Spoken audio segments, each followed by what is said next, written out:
안녕하세요. 책으로 공부하는 미래 시청자 여러분. 저는 채널 운영자 신진상입니다. 오늘은 현직 펀드 매니저가 강추하는 돈이 되는 미래 트렌드 6이라고 미래에 대한 이야기를 해볼까 합니다. 뉴마켓 새로운 기회라는 책인데요. 이 책에 대한 소개와 저자에 대한 소개, 그리고 이 책에서 제시한 6대 트렌드는 무엇인지를 살펴보고요. 그리고 마지막으로 저의 평가를 마무리하겠습니다. 제가 이제 카카오톡에서 하는 브런치에 재테크 부문 추천 강사가 작가가 됐으니 관심 있으신 분들은 한번 브런치를 이용해 보시면 될 것 같고요. 이 책이 뉴마켓 새로운 기회란 책이고요. 요 보니까 얼마 전에 제가 소개했던 두물머리에 이제 넥스트 빈센트가 썼던 넥스트란 책이, 그리고 아프리카 TV에서 경제 방송에선 제일 그 인기가 많은 아프리카 TV의 이제 머니 카피란 책, 아프리카에서 1위였는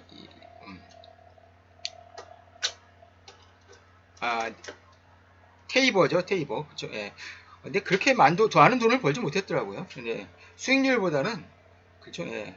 또 아프리카보다는 이제 유튜브니까. 근데 뭐 나름대로 그런 대로 좀 괜찮았고요. 이런 책들을 내고 있는 출판사더라고요.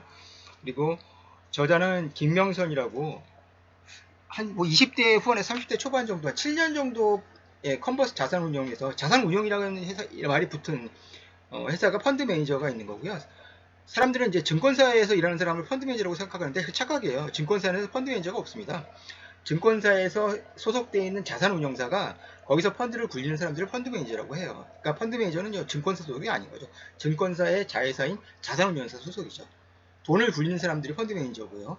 이 사람 이제 칸서스 자산운용이니까 수많은 자산운용사, 대형 증권사에서 만든 그쵸 회사가 아니라 소규모 이런 소형 헤지 펀드에 그쵸 그래서 일을 하고 있는 7년 정도 국내 해외 펀드를 운영하고 있습니다.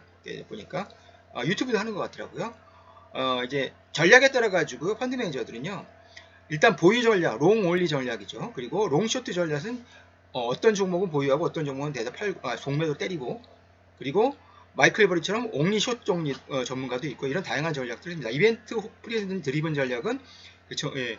어떤 이벤트 테마주 같은 것들이죠. 예, 그런 것들에 좀 그러면서 차익거래 전략, 이런 다양한 전략들을 누리고 있는 헤지펀드의 펀드 매니저라고 생각하시면 될 것 같고요. 그러면서 이제 헤지펀드의 펀드 매니저들이랑, 그리고 증권사에서는 이제 애널리스트들이 있으니까 애널리스트들이 쓴 사업 보고서를 보면서 그렇죠, 미래에 어떤 산업들이 뜰지 그걸 전망하는 책이죠. 뉴마켓은 요즘 투자자는 뉴마켓에 투자한다. 그래서 저도 제가 생각했던 6가지 키워드랑 되게 비슷해요. 그래서 책 키워드를 설정을 잘했고요. 그리고 이 김명선 펀드 매니저가 미주에 나와가지고 인터뷰하는 것도 자세히 봤어요. 저랑 굉장히 많은 면에서 겹치더라고요. 미래에 대한 어떤 전망이. 책은 크게 보면 이제 기술이 무엇인지 소개하고, 또 기술의 핵심 요소가 무엇인지 소개한 다음에, 그리고 이제 투자할 만한 사람 입장에서 투자자들이 성장 기업이나 가치주가 달린 성장주의 약점은 뭐냐면요, 10년 뒤에 그 산업이 뜰 줄은 알겠다. 전기차가 뜰 줄은 알겠다. 유전자 가인 뜰 줄은 알겠다. 안다. 그렇지만 뭐가 시장의 1위가 될지는 아무도 모릅니다. 지금 현재 전기차에서 테슬라가 1위지만 다른 분야에서도 1위가, 지금 현재 뜨고 있는 1위가 될지는 몰라요. 그래서 성장주는 절대적으로 ETF에 투자하는 게 맞습니다. 그 캐시우드가 하는 알크 인베스트도 철저한 ETF잖아요. 여러 종목에 분산 투자하는 거죠. 그런 ETF에 투자하는 것이 좋습니다. 그 종목을 맞추기는, 업종을 맞출 수 있지만 종목을 맞추기 대단히 어려워요. 그래서 이 책은 주목할 만한 ETF를 소개하고 있어서요, 투자자의 관점에서 그동안 나왔던 미래에 관련된 책들 중에서 좀 친절했던 책이라는 생각이 들어요. 하나하나 살펴보죠. 메타버스가 안 빠지면 얘기가 안 되죠. 메타버스는 일상을 급격히 바꾸고 있는 중이라는 얘기인데, 메타버스 시장 얘기가 나옵니다. 비즈니스 모델이 엄청나니까요. 뭐 페이스북에다, 그쵸? 예, 마이크로소프트에다가 애플은 메타버스란 말을 쓰지 않지만 어마어마하게, 그쵸? 예, 투자하고 있죠. 제 생각에는 메타버스 시장이 조만간 $1달러도 넘어서고 거의 게임이라든지 엔터테인먼트를 다 포함하는 그런 거대한 산업이 될 것 같아요. 예. 그래서 가상부동산 같은 경우는 재밌는 게, 가상부동산도 메타버스인데 어스투라는, 그렇죠, 부동산에서 보면은 이제 가장 많이 가상부동산을 사고 있는 나라는요, 미국이 아니라 한국이더라고요. 내가 볼 때 가상부동산은 어느 순간 가격이 제로 될 수 있는 상황인데, 예. 여하튼 한국은 대단해요. 새로운 거 엄청 좋아합니다, 한국 사람들이. 그래서 가상부동산까지 디센트릴랜드와 디센트박스도 그쵸? 예. 아무리 이 땅을 사도 돈으로 못 바꾸면 무슨 소용이 있겠습니까? 그쵸? 예.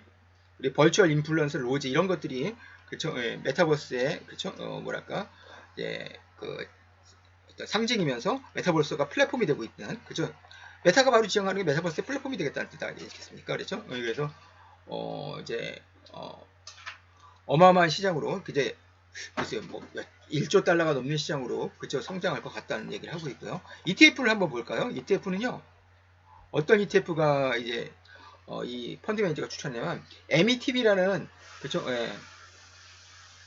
저도 모르는 회사네. 번딜 인베스트먼트에서 투자자하고 있는데 8억 달러니까 운용 규모가 굉장히 크죠. 예. 여기에 들어간 기업들이 보면요. 당연히 엔비디아가 들어있을 거고요. 그죠 메타버스니까. 그리고 엔비디아가 제일 비중이 높습니다. 그리고 마이크로소프트가 두 번째로 비중이 페이스북이 세 가지. 그리고 유니티라는 게임 그죠 엔진을 만드는 언리얼이 여기서 만들었죠. 예. 게임 엔진 회사가 그죠 메타버스에 강력한 어떤 수혜주겠죠. 이런 회사들이 포함되어 있습니다. 미국 다음으로는 대만이 많은 이유는 아마 TSMC 때문일 것 같고요. 예. 이런 메타버스 TF가 있는 메타버스 ETF의 약점은 그거예요. 운영 보수가 너무 높아요. 적자를 보고 있어도 지금은 메타버스 ETF가 모든 게 다 적자입니다. 지금 적자가 아닌 게 없죠. 그러면 그렇게 손해를 보고 있는데도 0.7%를 0.75%에서 0.69% 혹은 5%니까 좀 싼데 그걸 해마다 지불해야 된다니 상당하죠. 내가 1억을 투자한다면 꽤 많은 겁니까? 1%면 59만 원을 그쵸? 예, 한 달에 1년에 투자한다는 거니까 지불한다니까. 여하튼간 메타버스는 저는 당연히 메타버스는 이제 지금의 약간 위기가 있지만 그쵸? 세상을 바꾸는 기술이 될 수 있다고 저도 확신하고 미래를. 근데 암호화폐가 문제다. 암호화폐는 장기화 될 수 있을까? 암호화폐가 2021년에 11월 달이 비트코인의 고가거든요. 그때 8천만 원을 돌파했어요. 지금 아시겠지만 2,500만 원이잖아요. 3분의 1 토막도 더 났죠. 예. 조만간 2천만 원도 같은데. 근데 이 사람은 장기화 된다고 보이는데요. 이 레이 달리오라는 사람이 이 사람이 이제 그 1,400억 달러 정도 됩니다. 운영 재산이. 그리고 1년에 지가 만든 회사 브리지워터 어소시에이츠에서 받아가는 돈만 1조 원이 넘는 사람이에요. 레이 달리오가 세계적인 투자자인데 책도 잘 쓰고 이 사람이 제가 이제 현금이 쓰레기라고 했다고 제가 그 말을 비판하는 글을 올렸는데 다음에서 이제 시작화면에 그 기사를 해가지고 뭐 조회수가 몇만 명을 기록했더라고요. 난 개인적으로는 레이 달리오를 되게 좋아하는데 레이 달리오는 비트코인의 빗자도 몰랐어요. 그건 투기고 거품이 얘기하다가 좀 누가 좀 설명이 왜 이렇게 사람들이 사는 거냐 하다가 2021년도 그 때부터 바꿔서 비트코인을 자산에 집어넣기 시작했는데 아불싸 비트코인이 한창 올라갈 때죠. 손해를 많이 보고 있을 겁니다. 올해는 9% 정도의 수익을 올렸어요. 왜 그러냐? 왜 이렇게 주식이 떨어졌는데 그 브리지워터 올해도 포트폴리오는요. 주식뿐만 아니라 채권, 그리고 신흥국 시장, 그리고 원자재 이런 데로 분산 투자를 했기 때문에 주식에서 망했어도 그렇죠. 예. 그래서 수익률을 냈었던 제가 알기로는 코로나 때보다 더 많이 번 유일한 회사가 이 레이달리의 올해도 어소시에이츠라 올해도 포트폴리오라고 알고 있습니다. 레이달리오가 비트코인에 대해서 이렇게 생각을 바꿨지만 현재 분위기로는 루나와 그리고 지금 이제 이더리움 입전형으로 진화를 못하고 있잖아요. 이더리움 값이 5,000달러에서 1,200달러로 떨어졌거든요. 이더리움은 5분의 1 토막이 났는데 지금 루나가 7위였는데 그럼 비트코인이 1위고 2인 이더리움까지 흔들린다면요. 예, 이더리움의 어떤 그 소위 말하면 이제 이더리움을 담보로 투자를 했던 셀시우스도 망할 지경이거든요. 그러면 제 생각에는 영영 복구되지 못할 타격을 입을 수도 있어요. 그러니까 이 6개 키워드가 다 살아남을지 몰라요. 어떤 건 살아남고 어떤 건 죽을 텐데 그쵸? 그 실체가 있느냐 없느냐가 중요한 겁니다. 그래서 NFT는 어떻게 보세요? NFT는 지금 그 NFT 겨울이 대단합니다. 6월달 거래량이 5월달에 비해서 5월달도 엄청나게 떨어졌는데 90%가 떨어졌어요. 지금 사실상 6월달은 거래량이 전무했다는 얘기예요. 저는 NFT가 게임과 만나고 NFT가 미술품과 만나고 NFT가 이제 컬렉터블과 만나고 NFT가 그리고 스포츠와 만나고 그리고 이제 NFT가 메타버스랑 만나면은 확장성이 무궁무진할 거라고 생각했는데 그리고 NFT에 대한 어떤 장밋빛 낙관론이 굉장히 많았죠. 그래서 지금 작년에 140억 달러를 돌파했는데 그게 2025년에는 400억 달러로 그 거래액이 돌파할 것이다 라는 예상이 지배적이었는데 지금 현재로는 아무도 인플레이션을 예측 못했죠. 아무도 푸틴이 러시아가 우크라이나를 침공할 걸 몰랐죠. 그 효과를 몰랐던 거죠. 그래서 지금 NFT는 좀 굉장히 고전하고 있는데요. 저는 결국엔 이 위기를 겪으면은 NFT는 메타버스에 묻어가게 될 수밖에 없다라는 생각을 갖고 있고요. 게임 업체들이 그렇게 돈을 벌고 싶은 거예요. 아이템을 직접 거래를 해서 우리는 그게 안 되지만, 그렇죠. P2E 게임들을 할 수 있다면 위메이드가 미르가 이제 편법을 하고 있는 거잖아요. 그거는 이제 외국에 서버를 두고. 근데 국내는 못해요. 그렇게 국내는 등급이 나오지 않기 때문에 이게 개정이 된다면 게임 업체들은 아이템으로 어마어마한 아이템을 팔아가지고 뭐 예를 들어가지고 이게 아이템에 월 1억씩 쓰는 친구도 있다고 하더라고요. 근데 그 사람들이 이제 아이템을 또 팔아가지고 월 2억씩 번다면요. 이게 또 달라지죠. 게임을 하는 이유가 돈 버는 것으로 바꾼다면요. 이건 그쵸. 세상이 달라지는 거니까요. 그래서 저는 실체가 있다고 생각하는 사람입니다. 일단 지금 현재는 NFT는 아주 폭망했다고 볼 수 있지만 아직 끝난 건. 그 다음에 우주의 발전입니다. 예, 이거는 누구나 다 짐작할 수 있죠. 예, NFT ETF를 소개하자면요. 저 NFT에 또 한 가지 저거는 NFT에 그 소레어라는 이제 강자가 있어요. NFT에 축구가 워낙 인기가 많으니까 그 축구 선수들 이제 카드 상품들 이거 NFT 만드는데 이 회사에 소프트뱅크가 꽤 많은 돈을 투자했을 거야. 1억 달러 가까이 투자했을걸요. 그리고 소프트뱅크 말고 그 회사 말고도 NFT 관련된 회사에 몇 군데를 투자를 해서 소프트뱅크가 NFT가 이제 뜰 것이라고 얘기를 하는 거죠. 본 거죠. 그리고 NFT의 ETF는 뭐가 있냐면요.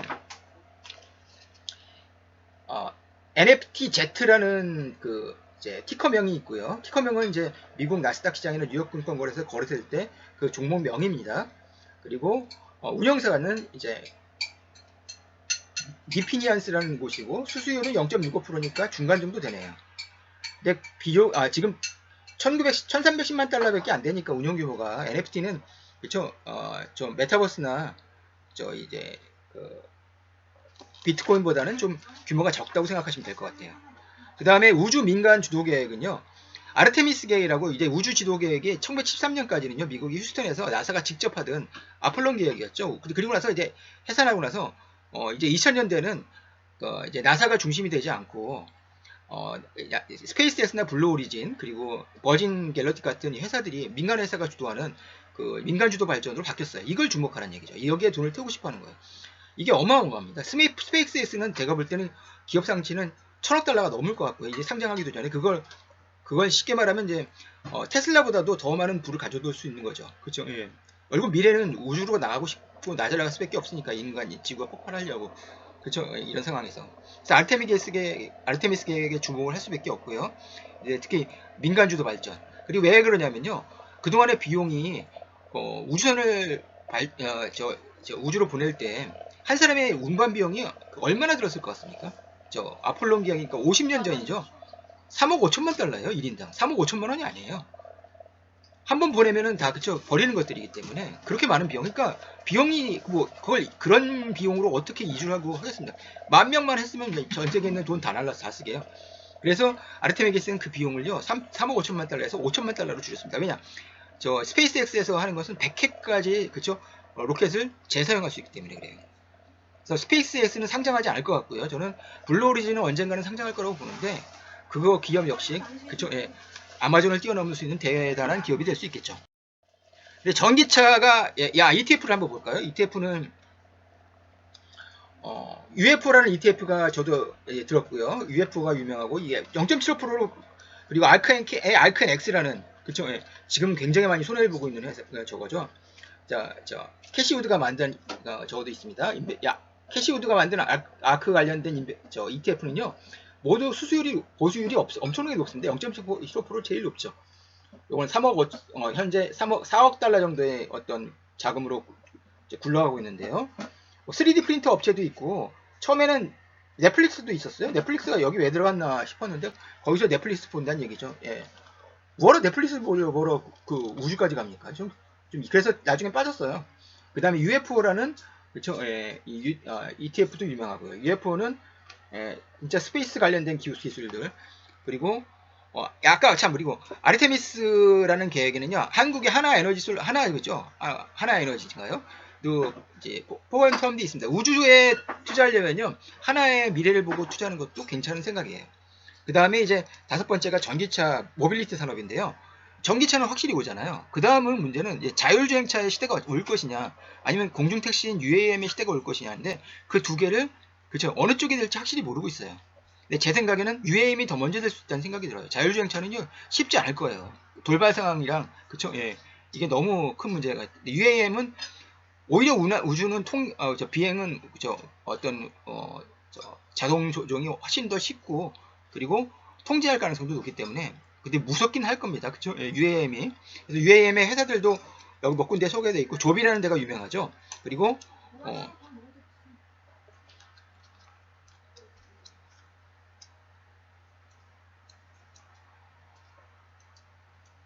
그리고 이제, 조비라는 업체들, 그 다음에, 그쵸.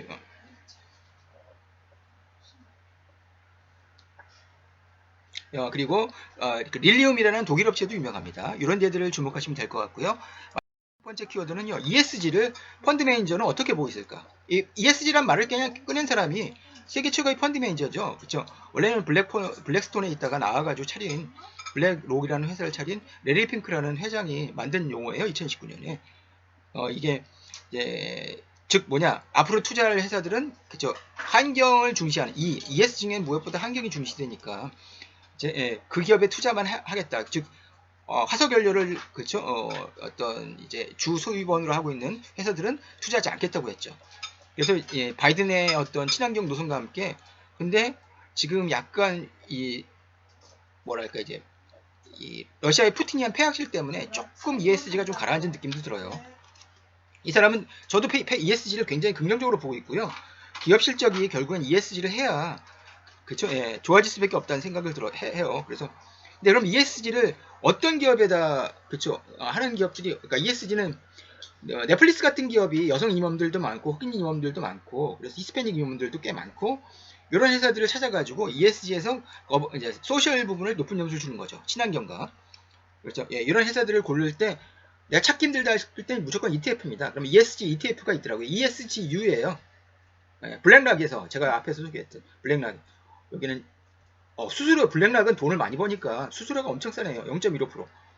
그리고 규모가 다릅니다. 블랙락은 그렇죠. 지금까지 제가 언급했던 그 헤지펀드나 투자 운용사랑은 비교가 안 돼요. 241억 달러 어마어마하네요.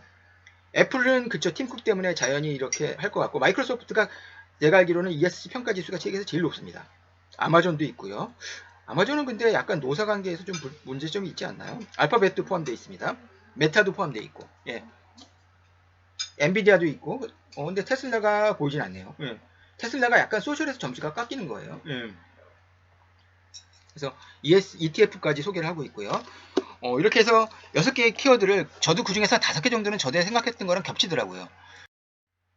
채권미가 이제 평가를 하면요. 첫 번째, 기술은 어디로 와 있고 지금 돈은 어디로 몰리나 그걸 아는데 이 책은 확실히 펀드 매니저들이 기술과 돈이라는 관점에서 그렇죠? 예. 대개 펀드 매니저는 돈 쪽에만 관심이 있는데 이공계를 전공한 사람들이 펀드 매니저를 하면요. 그쪽에서 기술에서 뭐가 돈이 되는지 파악하는데 확실히 이점이 있더라고요. 그리고 관련 ETF 소개는 되게 친절하다. 그런데 부족한 점도 있어요. 2022년에 ETF를 비롯해서 이 6개가 얼마나 망가지고 힘들어졌는지를 설명하는 부분이 없습니다. 이 책을 쓸 때까지만 해도 전혀 몰랐다는 얘기죠.